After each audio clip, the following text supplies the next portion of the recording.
Manastir Lešje, Bogorodičin dragulj.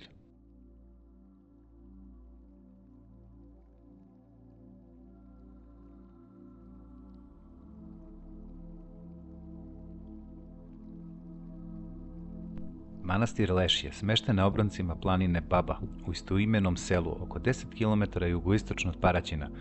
Predstavlja jedan od najlepših i najduhovnijih manastira u Srbiji. Posvećen je pokrovu Presvete Bogorodice i pripada Kruševačkoj eparhiji.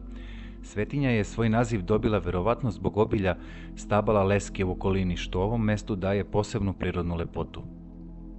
Istorijski izvori svedoče o izgradnji manastira koji je prema podacima podignut između 1355. i 1360. godine kao zadužbina župana Vukoslava. Ova crkva posvećena Bogorodici bila je deo Vukoslavove baštine u oblasti i nazvanoj Pustoš Petrus. Zajedno sa svojim sinovima Držmanom i Crepom, on je 15. oktobra 1360. godine poklonio manastir kao metoh manastiru Hilandar, čime je potvrđena njegova važnost u duhovnom životu tog doba.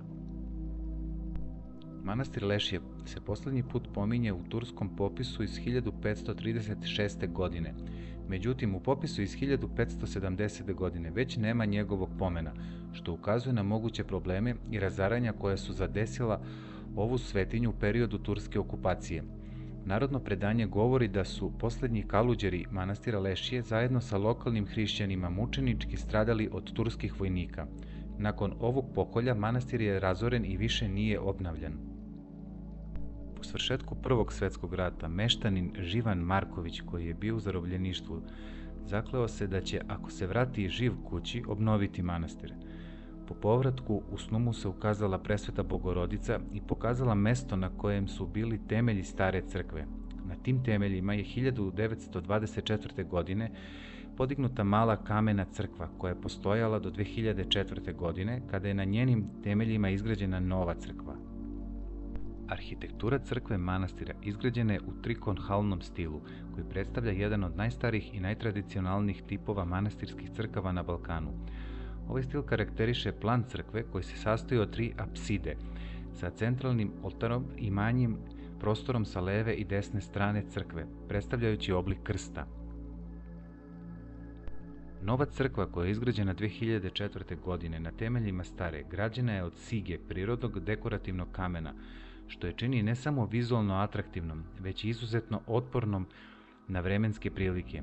Njeni zidovi su debeli oko 80 cm, što je karakteristično za ovaj tip manastirskih građevina, jer omogućava bolju termalnu izolaciju, a istovremeno je i odbrana od spoljašnjih oštećenja.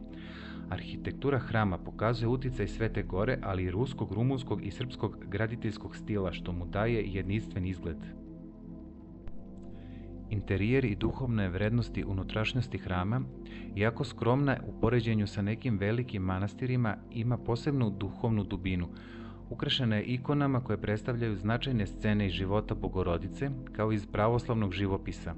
Ikonostas i freske su rađene u tradicionalnom stilu, a posebno je značajna ikona pokrova Presvete Bogorodice, koja zauzima centralno mesto u oltaru. U riznici manastira čuvaju se značajne svetinje, uključujući česticu časnog krsta Gospodnjeg, delić moštiju jednog od 40 sevastijanskih mučenika, mošti svetog Flavijana Kartaginskog, kao i epitrahilj svetog Jovana Šangajskog. Tokom osvećenja crkve, u časnu trpezu ugrađen je deo moštiju kosovskog velikomučenika svetog kneza Lazara. Jedna od najimpozantnijih elementa manastirskog kompleksa je zvonik koji je poznat kao kula Pavla Orlovića. Ova visoka struktura služi kao zvonik i sadrži 10 zvona, od kojih je 9 liveno u Rusiji. Takođe, zvonik ima istorijski značaj kao simbol veze manastira sa pravoslavnim svetom, posebno sa Rusijom. Manastir je blagosloven i lekovitom vodom. Jedan od najlepših delova manastirskog kompleksa je urađeni izvor sa 2 vrela koja izbijaju na maloj udaljenosti jedan od drugog. Ovaj izvor je regulisan kamenom česmom i kaskadnim bazenima, stvarajući malo veštačko jezero sa ribnjakom. Oko izvora je urađen vrt, a voda iz ovih izvora iznosi 12 stepeni i koristi se tokom obreda krštenja kada se deca pogružavaju u vodi. Ovi izvori su od posebne važnosti za vernike i posetioce koji dolaze ne samo da se mole, već i da se okrepe vodom za koju se veruje da ima isceliteljske moći.